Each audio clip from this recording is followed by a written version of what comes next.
এখন বাজে হচ্ছে 5:30, 5:30 না 5:42। ওর আসার টাইম হয়ে গেছে। বাইরে খুব গরম, তাই আজকে একটা লস্যি টাইপের আমি শরবত বানিয়ে ওকে খাবো।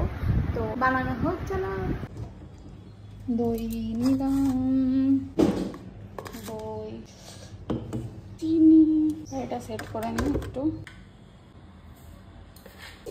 এই মনে হয় চলে এসছে। এই তো দাঁড়াও বলছি। বাইরে কেমন রোদ দেখে, বাইরে কেমন রোদ। তোমার বাপরে খুব তাপ, খুবই তাপ মা। তোমার জন্য একটা স্পেশাল জিনিস বানিয়েছি, দাঁড়াও আগে দরজা লাগিয়ে নি। ফ্রেশ হয়ে নাও, তারপর তোমাকে দিচ্ছি, ঠিক আছে? বাবা কি ঘেমে গেছে, কি অবস্থা। বানানো হয়ে গেছে। মহারাজ পিতরাম, ও মহারাজ পিতরাম, দরজা খোলো। নাও তোমার লস্যি।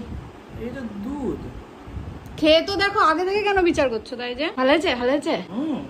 বেশি মথুরাতে খেয়েছিলাম না, সত্যি করে ওরকম মনে হচ্ছে। হেভি হয়েছে।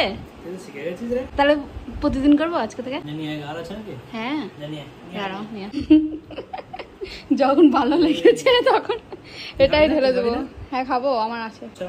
হ্যাঁ ঠিক আছে, তুই এইটুকুন খেয়ে না, যা যা যা যা যা, আমি আর খাবো না।